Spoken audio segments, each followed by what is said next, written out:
I'm still new to Reddit, and I guess this story isn't a good first impression, if there's something like that on this site, but I'm very much at the end of the rope here, and I figure if anyone can help me, this subreddit might be a good place to start.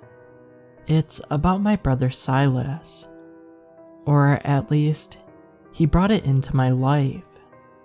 He's not really the problem. Not anymore anyway.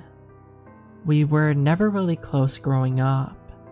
We had a bit of an age gap, and although 5 years doesn't make a big difference when you're an adult, as children and especially as teenagers, it was a gigantic difference. Additionally, came the fact that he could never really get the hang of school. He didn't really have the drive to study for upcoming exams, or the photographic memory of his little brother. That, coupled with the fact that his friend group was made up of people who started drinking and smoking at 13, meant that his academic advances were halted early. It didn't make it easier when I started going to school and excelled at most of the subjects, drifting through solely on my good memory. By the time I went to uni, our parents had kicked Silas out of the house after they noticed some money was missing. I'm not entirely sure it was him, but I wouldn't put it past him. Time went by and I would only hear about him through friends of friends who knew him. It was mostly about him starting jobs, getting fired from said jobs, and crashing with friends before you get the picture. And when he showed up at my door, he had been thrown out by another friend who let him sleep on their couch. I had done well for myself, I would say, though I obviously have my parents' wealth to thank a lot for it. They were paying my rent for a studio apartment near the uni, and that meant I didn't have to share a flat, which I am thankful for, especially now. I almost didn't recognize my brother when he knocked on my door. Just as I was about to get ready for bed, he wore torn up, baggy jeans and a stained brown jacket that had quite a strong smell. His hair had clearly not been washed in a few days, and the unkempt beard did nothing to hide the tired face beneath. As much as I didn't keep up with him, it was quite a shock to see him in this state, and I immediately let him inside. He barely got through the door before he broke down, sat down on the floor, hiding his face in his hands. My questions about what had happened to him in that time went unanswered, and I instead opted to making him some tea and preparing a bed for him on the tiny couch that sat opposite my bed. When he finally calmed down, I handed him the tea and gestured towards the table that had my own tea standing on it. We sat across from each other, and when I once again asked him what had happened, he took a deep breath, clearly composing himself, and started explaining. Silas had it rough since my parents threw him out, while his friends, some of which had similar experiences, were perfectly happy to accommodate him for some time. The fact that he never really made an effort to participate in any chores or get a job to help with rent meant that he was very much testing the patience of his best friends, and it wouldn't take long for them to throw him out as well. This became a cycle, as he convinced some other friends to take a chance on him and stayed at their place. He did try to get some jobs, or at least he claimed he was. He worked at a gas station for a while but was fired when he kept showing up high. He was hired by a Burger King that was close to his friend's flat, but was thrown out because he kept being short with his boss. At least, I assume that's what happened, as Silas said that his manager was an absolute idiot. But his real problem, his current problem, started one night earlier. one of his few remaining friends, Clover, had agreed to take Silas in for a few nights, as they needed someone to help them with something. This had surprised my brother somewhat, as he hadn't heard from them in quite a while, and they weren't particularly close. But he was running low on options, and it's not like he didn't like them or anything. So he agreed. That night, once he finished unpacking, by which I suspect he meant simply putting his bag of belongings near Clover's couch, they sat down and they started explaining that Clover was in trouble. A few days ago, while waiting at a bus stop on a lonely stretch of road, a homeless man appeared and looked quite distressed. After Clover asked him if something was wrong, the homeless man stepped closer, and they could see that he was covered in blood. Clover obviously took a step back, immediately ready to bolt. The homeless man apologized and stopped approaching. When he explained that his friend had been torn apart, not killed, torn apart. When he drunkenly kept explaining, Clover only really understood half of what he was saying. Only hearing the words "told me," "story," and "neck." But all at once he stopped talking and fell to his knees. Clover rushed closer as the man appeared to choke, putting his hands to his throat. Silas explained that Clover was unable to tell him what they had seen then, because apparently they kept crying when they wanted to describe it. The man had died is all they could bring themselves to say. Clover revealed that they needed help to get rid of whatever the homeless man had told them. Or that is what Silas assumed.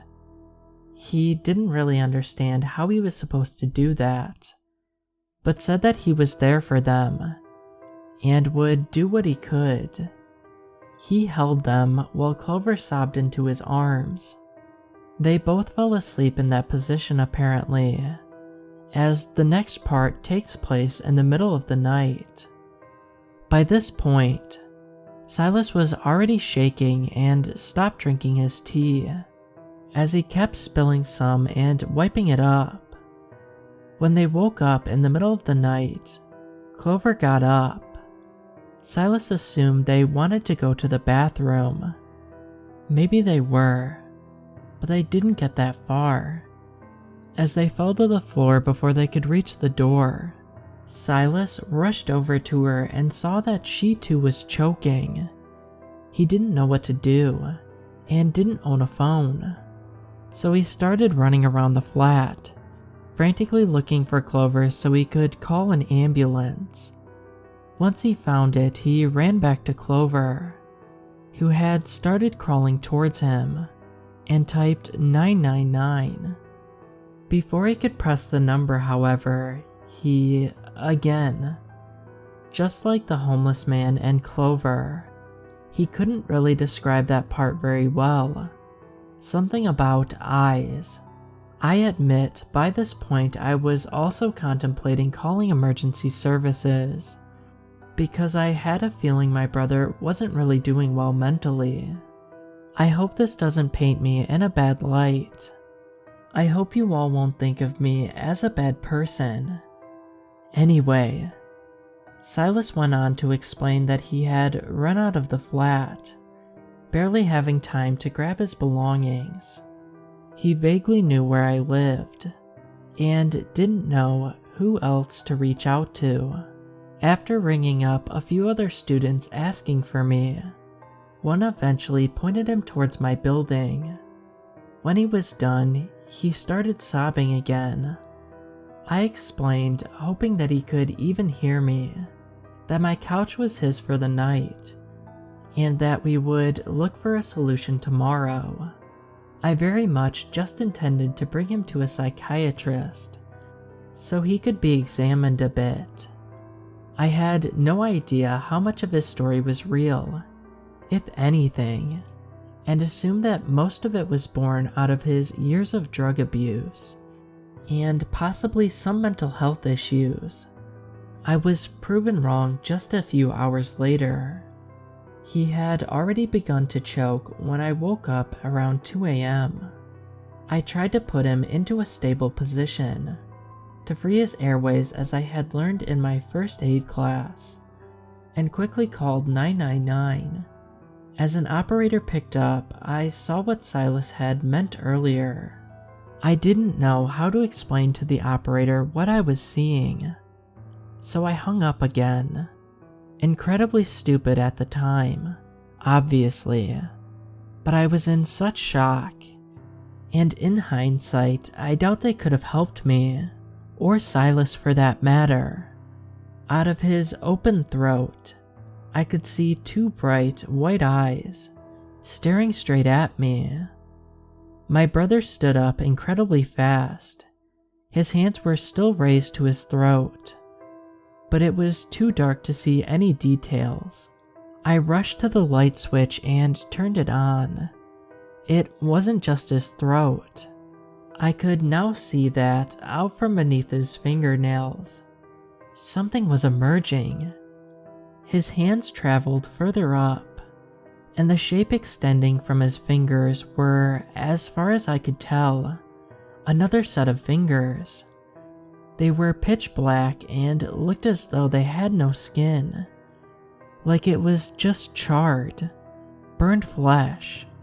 They started clawing at his mouth, extending his lips, with his mouth being opened and starting to tear at the corners. I could see that it wasn't just eyes coming out of his mouth. It was a face, just as charred as the fingers, and it had the wildest grin I had ever seen on anything. Its teeth, while shaped like human teeth, were grotesquely huge, even more so because of the lack of lips they could hide behind. My brother's cheeks were starting to split, and I screamed. I ran out of my flat, got into my car, and drove off. I have no idea what happened to my brother, or what that thing is, but from the stories he told me, I gathered that it spreads by someone telling the story of how they saw it, which is why I'm sorry to all of you, even though I don't know whether this spreads through video. As far as I can tell, this might be the only chance I have of getting out of this somehow. I just thought that maybe someone on here might have encountered something like this. I heard some people living in my building are starting to complain about the smell coming from my flat, and I don't think I have much more time before someone busts down the door to find my brother's dead body. It has already been days. I'm not sure I can explain the situation to a priest or someone in hopes of an exorcism before that thing kills me for talking about it. I just hope this story reaches enough people fast enough so that maybe at least one person has any solution. This was a mistake. I can already feel it pushing in my hands. Please help me, somebody. I'm sorry I told you.